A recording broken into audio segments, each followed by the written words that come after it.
Hello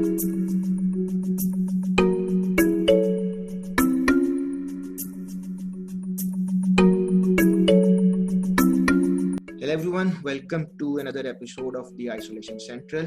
जैसा कि आप लोग जानते हैं, हमने लॉकडाउन के स्टार्ट में शो शुरू किया था और हम मुख्तलिफ मौज़ूआत पे गुफ्तगू करते आ रहे हैं। इसी सिलसिले में आज जो है एक हमारे पास बहुत स्पेशल गेस्ट मौजूद हैं, जिनका अभी जो है आपने देखा होगा कल और परसों से काफ़ी ज़्यादा, मैं जिसे हम कहते हैं सोशल मीडिया की टर्मिनोलॉजी में वायरल हुई है खबर। हर कोई शहज़िल से लेके जो है वो हमारे बाकी दोस्त तक शेयर कर रहा है and totally deserving.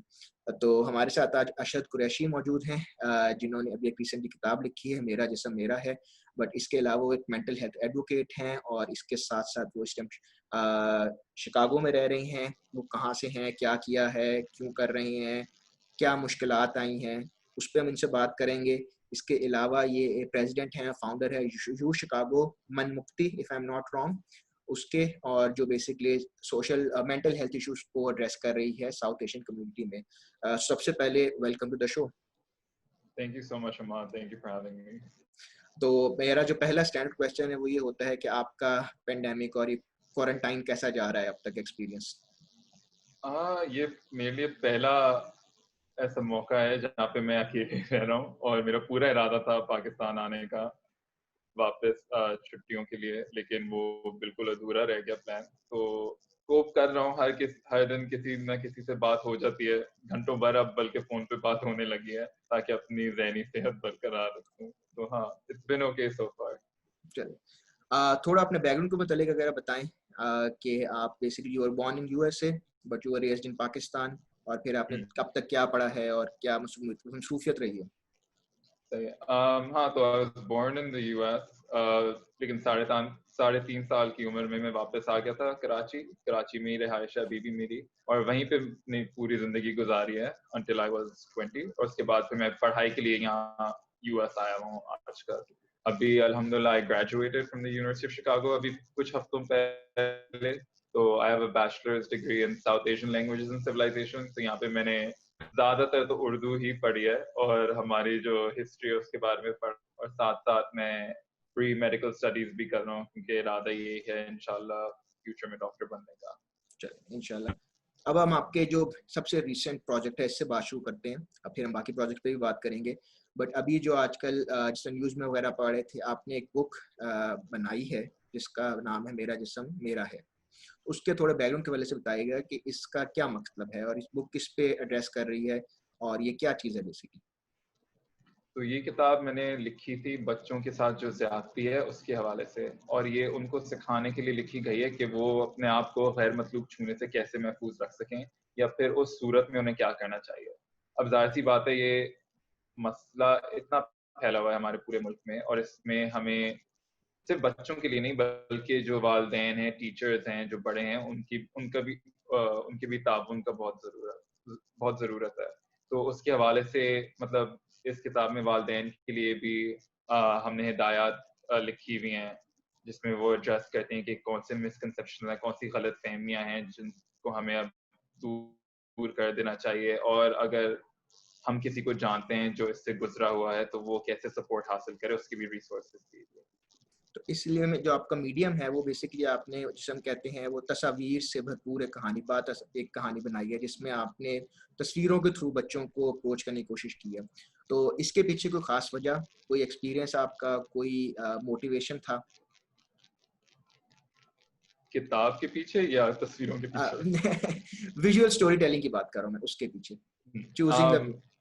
Ji definitely. तो मैं अभी भी क्या कहते हैं नेशनल सेक्सुअल असॉल्ट हॉटलाइन पे वर्क करता हूँ इन द यूएस, एंड वहाँ पे भी बच्चों के साथ काम करता हूँ काफ़ी, जो इससे गुजर रहे होते हैं। और मैंने जो रियलाइज किया है वो ये है कि बच्चों के साथ जो सबसे बड़ी रुकावट आती है वो है कि वो अपने वालिदैन को बता नहीं पाते। और इसमें दो वजूहत हैं।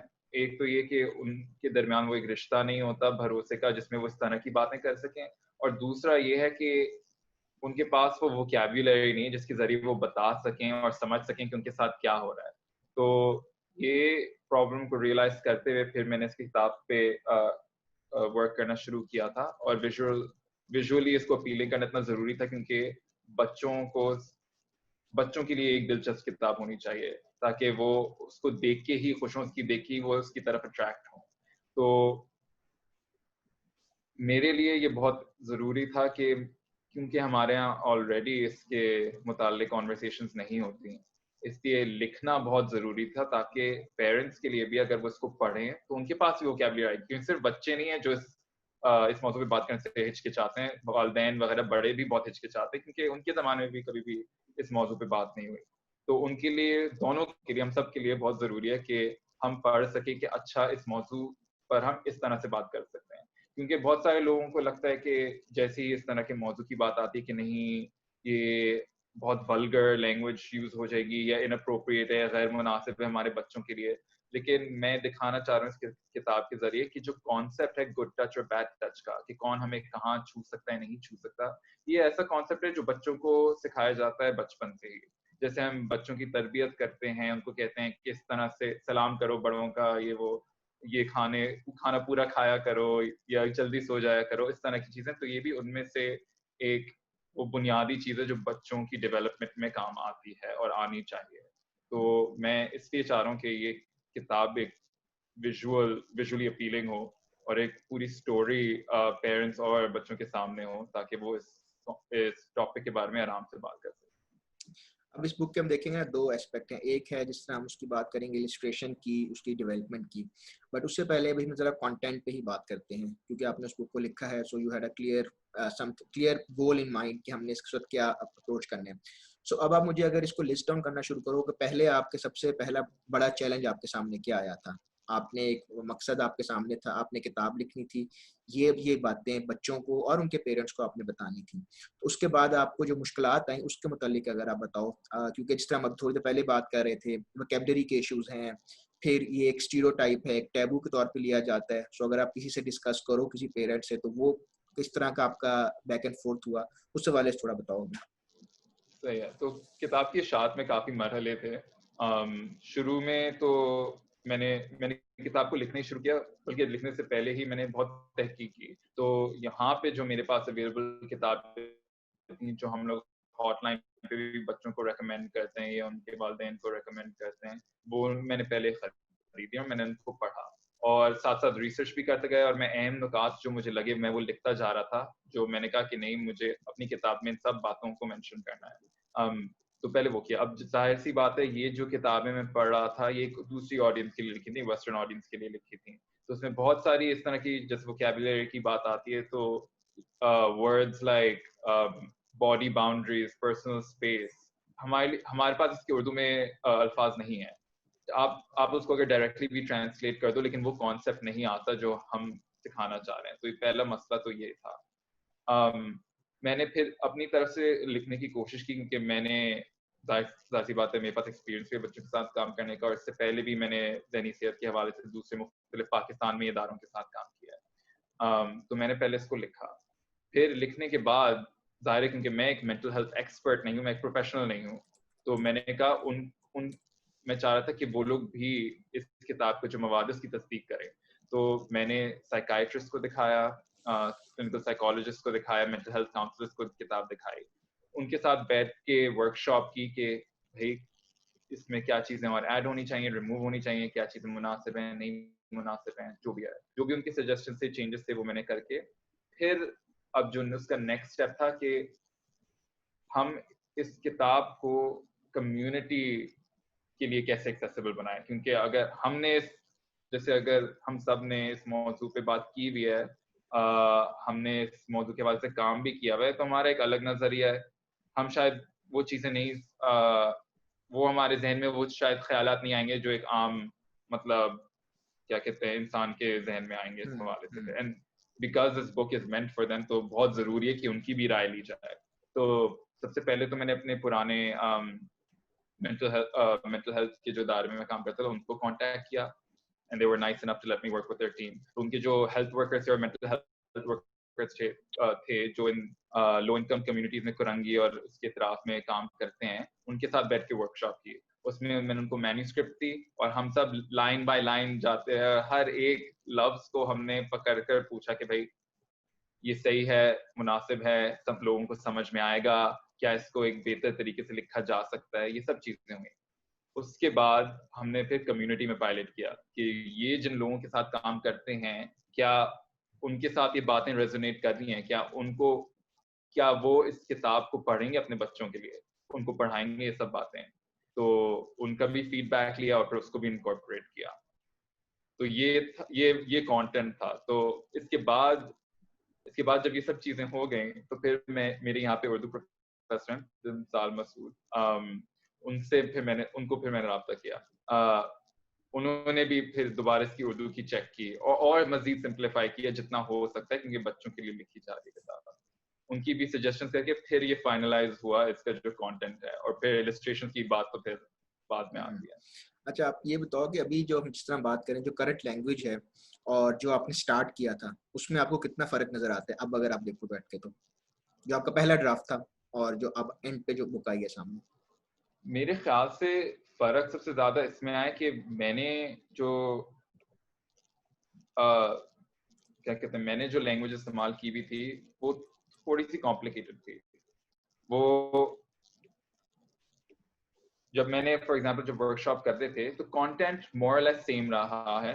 कुछ एक दो चीजें आगे पीछे हुई होंगी, लेकिन मेन जो चेंजेस आए वो ये था कि नहीं, ये लफ्ज हमें समझ में नहीं आ रहा, आप इससे क्या कहना चाह रहे हैं, आप इसको इसमें बदल दें तो शायद बेहतर रहेगा। या हम जो कम्युनिटीज के साथ काम करते हैं उनको ये लफ्ज अच्छा नहीं लगेगा, कि ये चीज अच्छी नहीं लगेगी, आप प्लीज इसको इस तरह से चेंज कर दें। तो इस तरह की बहुत छोटी मोटी चेंजेस आए, लेकिन वो बहुत जरूरी थी, को करना भी बहुत जरूरी था, क्योंकि इधर उधर छोटी मोटी चेंजेस करके फिर जो फाइनल प्रोडक्ट आता है किताब का, वो फिर मतलब आप फिर कह सकते हैं हाँ भाई आपने इन सब लोगों से पूछा, ये उनकी राय शामिल हुई है, तो ये एक जैसे कंप्लीट किताब है। सिर्फ मेरी ये राय नहीं है, मेरी म्यूजिंग्स नहीं है। अच्छा, अब आप क्योंकि आपने इस बुक के प्रोसेस के जो बना रहे थे उसमें भी आपने देखा होगा पूरा जितने मरहले इसमें आए, और वैसे भी क्योंकि आप काम भी यहाँ पे कर चुके हो, तो जनरली जब ये आइडिया लेके और ये टॉपिक लेके जब उन कम्युनिटीज के अंदर आपके साथी या आपके जो टीम के बाकी लोग थे वो गए और उन्होंने जब ये आइडिया फ्लोट किया, तो उस टाइम क्या रिएक्शन था? वहाँ पे कितना अवेयरनेस का लेवल ऑलरेडी एग्जिस्ट करता था वहाँ पे? कितना आपके ख्याल में वहाँ पे मजीद जरूरत थी? क्या वहाँ पे किसी किस्म का ऐसा मकालमा डायलॉग पहले हो रहा था, या वो कितने हद तक अवेयर थे?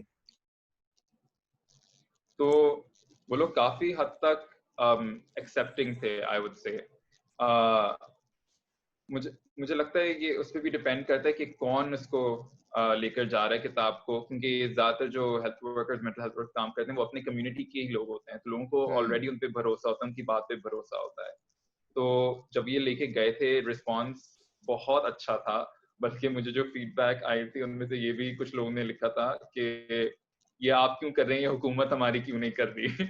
तो रिस्पॉन्स बहुत पॉजिटिव था। मैं एक्सपेक्ट कर रहा था कि शायद कुछ लोगों को हिचकिचाहट हो वगैरह, लेकिन सबका रिस्पांस बहुत फेवरेबल था, जिसकी वजह से जाहिर है मुझे ज्यादा होप होने लगा कि हाँ भाई इससे मतलब लोगों को फायदा पहुंच सकता है, लोग तैयार हैं कि इस तरह के मौजू पे बातें कर सकें।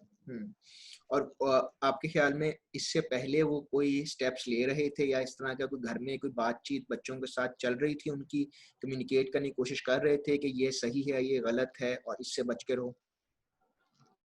आई थिंक एक जनरल ट्रेंड है हमारे माशरे में कि माएँ अपनी बेटियों से ये बात अमूमन कर लेती हैं और छोटी ही उम्र से कर लेती हैं, लेकिन लड़कों से कोई बात नहीं करता, और बाप अपने लड़कों से खास तौर पे कोई इस तरह की बात नहीं करते। तो वो एक बहुत बड़ा मसला था। कुछ माओं ने कहा हाँ नहीं, ये तो मैंने अपनी बेटी को पहले से ही बताया हुआ है, ये हमारी बात हो जाती है। और जो मेरे सर्कल में भी लोग हैं, उनमें भी यही एक कंसेंसस है कि हाँ, माँ और बेटियों के दरमियान ये बात हो जाती है, क्योंकि that's how pervasive this entire situation है। लेकिन जो लड़के हैं उनको कोई नहीं पूछता, और ये एक और गलत फहमी है कि सिर्फ लड़कियों के साथ होता है, और ये मैंने किताब में भी एड्रेस की हुई है। लड़के भी इसमें बराबर शामिल होते हैं, बराबर मुतासिर होते हैं, तो उनको कौन पूछ रहा है। तो उसमें एक नीड भी आइडेंटिफाई हुई कि भाई आप ये जो किताब जो बन कर आएगी, फिर आप दोनों को पढ़ाएं, लड़कों को भी और लड़कियों को भी, दोनों ही इक्वली इफेक्ट होते हैं इससे, दोनों के लिए उतना ही सदमे आवर होती है ये चीज। तो दोनों को सपोर्ट की जरूरत है। नहीं, आप बिल्कुल सही कह रहे हो, क्योंकि एक रीसेंट जो रिपोर्ट्स कसूर इंसिडेंट के बाद स्पेशली जो यहाँ पे आई थी, उसमें काफ़ी ज़्यादा एक चीज़ आ रही है कि लड़के शायद ज़्यादा हो रहे हैं अफेक्ट इससे, उनका जो नंबर है वो ज़्यादा है क्योंकि शायद ज़्यादा एक्सेसिबल हैं। और फिर हमारा एक वो मर्दानगी का कॉन्सेप्ट है, बताना नहीं है, फिर उसको स्टीरियोटाइप किया जाता है, टैबू किया जाता है। वालिदैन खुद छुपाते हैं ऐसी बातों को, स्पेशली जो है वो इस केस में कि बातें ना बने और फ्यूचर तबाह हो जाए वगैरह। सो आपने बड़ा बिल्कुल सही कहा है कि लड़के भी इक्वली इफ नॉट ज़्यादा अफेक्ट हो रहे हैं। अब हम इसके इलस्ट्रेशन पार्ट पे आते हैं। बच्चों के लिए, जब जिस तरह मैं आपसे अपनी भी थोड़ा एक्सपीरियंस शेयर कर रहा था, सबसे पहला ये होता है कि जो वो चीज़ देख रहे हों, वो उससे रिलेट कर सकें, वरना वो एकदम उनके लिए एलियन कॉन्सेप्ट हो जाता है। हम्म। मैं छोटी सी अपना अगर कहूँ तो हम जब कॉमिक बनाए थे तो हमारा भी कॉन्सेप्ट ये था कि हम लोकल पाकिस्तानी बच्चे दिखा रहे थे, यानी कॉलेज स्टूडेंट जाने वाले बच्चे। अगर हम आयरन मैन और सुपरमैन दिखाएं तो फिर वो पहली चीज़ माइंड में ये आती है कि अच्छा बाहर से कोई आएगा या कोई सुपर पावर वाला बंदा आके ही हमें बचा सकता है, एक आम आदमी या आम इंसान में शायद वो पावर नहीं है। तो जब आपने ये बुक बनाने लगे तो इसमें आपने इन सारी चीज़ों को किस तरह एड्रेस किया? हाँ, नहीं तो डेफिनेटली हर इसमें इलस्ट्रेशन जो है वो बहुत इंटेंशनल है, बहुत ही सोच समझ कर बनाई गई है। And I was very lucky to work with Aziza Ahmed जो किताब की इलस्ट्रेटर है, जिसने बहुत ज़बरदस्त इलस्ट्रेशंस बनाई हुई हैं। और इलस्ट्रेशंस को भी फिर हमने कम्युनिटी में टेस्ट किया था। हमने भेजा था, उन्होंने कहा अच्छा आप आपका क्या ख्याल है इसके बारे में? और जैसे वो जिस तरह के कपड़े पहने थे या जिस तरह कि उनकी अपीयरेंस थी, वो उससे आइडेंटिफाई कर पा रहे या नहीं, क्योंकि ये भी बहुत इंपॉर्टेंट है। कुछ लोग थे जिन्होंने कहा मुझसे कि नहीं इसकी इसमें जो किरदार हैं इनकी रंगत ना बहुत सांवली है, अगर आप इनको और गोरा दिखाएंगे तो ज्यादा अपीलिंग होगा। लेकिन मैंने कहा भाई हम पाकिस्तानी हैं, हम हर शेड्स में हैं जरूर, yes, but a lot of us are not white. या हम सफेद फार्म बिल्कुल नहीं है। और हमें एक्यूरेटली रिप्रेजेंट होना चाहिए हमारी किताबों में, और हमारी जो सोसाइटी में जो कलरिज्म है, जो कि रंगत की बुनियाद पे इम्तियाजी जो होती है, वो खत्म होनी चाहिए। तो इस पे ये एक और इंटेंशनल एलिमेंट है कि भाई जो हमारे जो इस किताब में किरदार हैं वो पाकिस्तानियों की ही तरह दिखेंगे, क्योंकि उनके लिए किताब लिखी गई है, किसी और वेस्टर्न ऑडियंस के लिए नहीं लिखी जा रही। अच्छा, अब आप आते हैं इसकी पब्लिकेशन और उसके बाद डिस्ट्रीब्यूशन में, क्योंकि वो थोड़ा सा मुझे आइडिया है इसके, it can be a very tedious process, entire process, publishing, printing से लेके पब्लिशिंग एंड एवरीथिंग, आप इस आईएसबीएन नंबर तक लेने तक। तो उस हवाले से थोड़ा बताइएगा कैसा रहा प्रोसेस, कैसा रहा एक्सपीरियंस? तो पब्लिशर ढूंढना एक बहुत बड़ा चैलेंज था। um, हमारे यहाँ पब्लिशिंग आई थिंक बहुत रिस्ट्रिक्टेड है, it's a very restricted exclusive space for most people. तो बहुत सारे पब्लिशर्स एक्सेप्ट नहीं कर रहे थे मैन्युस्क्रिप्ट फ्रॉम एनीवन। उन्होंने कहा अगर आप स्कूल वाले हैं तो तब हमसे बात करें, वरना हम आपका मैन्युस्क्रिप्ट नहीं एक्सेप्ट कर सकते। फिर कुछ पब्लिशर्स थे जिन्होंने किताब को पढ़कर कहा कि मुझे नहीं लगता ये लोगों को पसंद आएगी, ये ऐसा मौजू है, मैं चाह रहा हूँ इसको ना पब्लिश करूँ, जो भी है, क्योंकि ये है इतना टैबू है, लोग इस पे नहीं बात करते।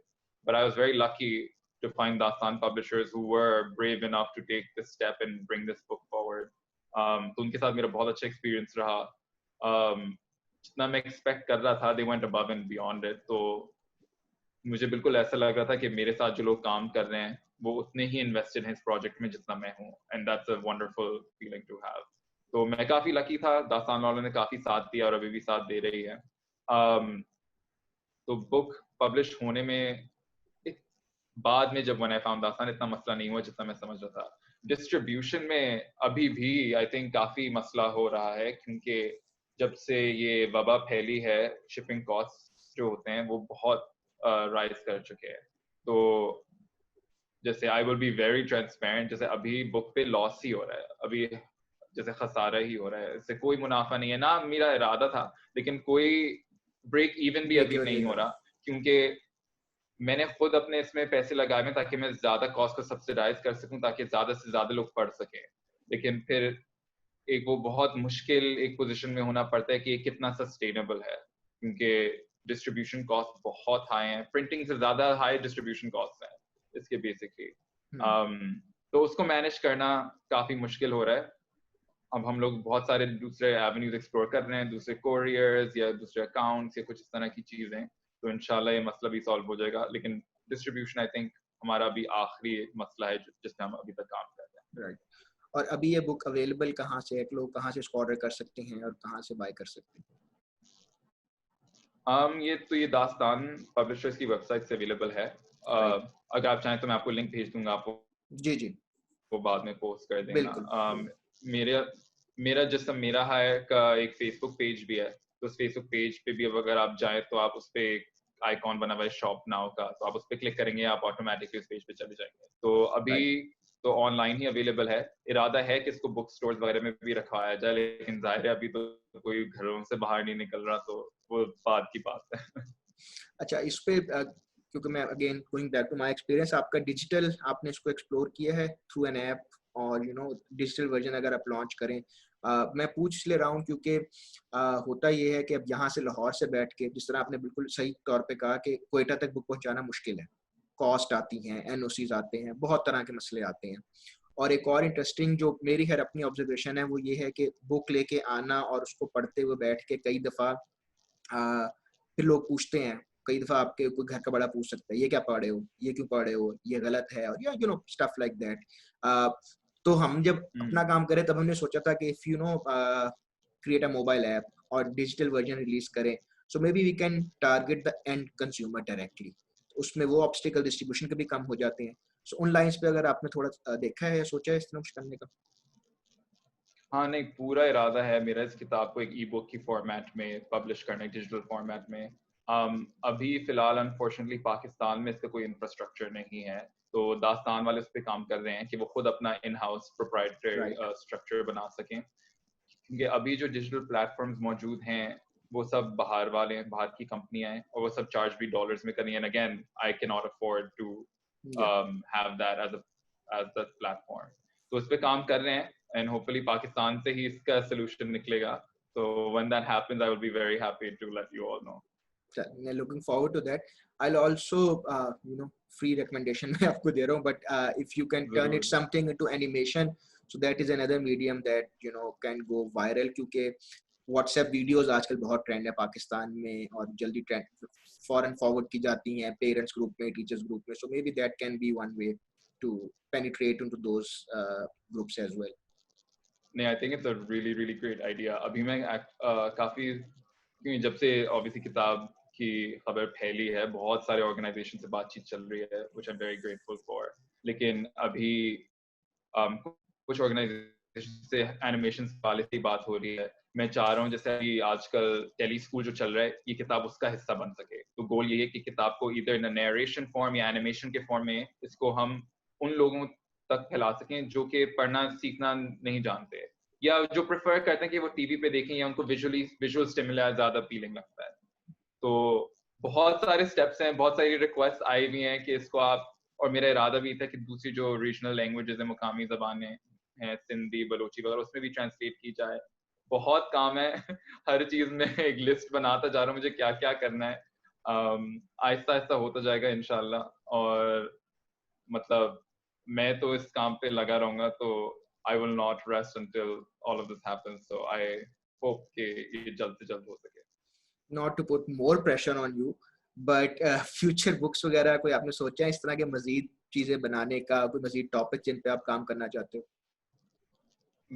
जब मैंने ये किताब लिखी थी, मेरा बिल्कुल भी प्लान नहीं था, कोई इरादा नहीं था कि मैं किसी और मौजू या और किताब पे लिखूं। लेकिन मैंने इस तरफ सोचा ही नहीं था। मैं तो मतलब अगर आप मुझसे 3 साल पहले ही पूछते तो मैंने तो सोचा नहीं था कि मैं किताब ही लिखूंगा कभी।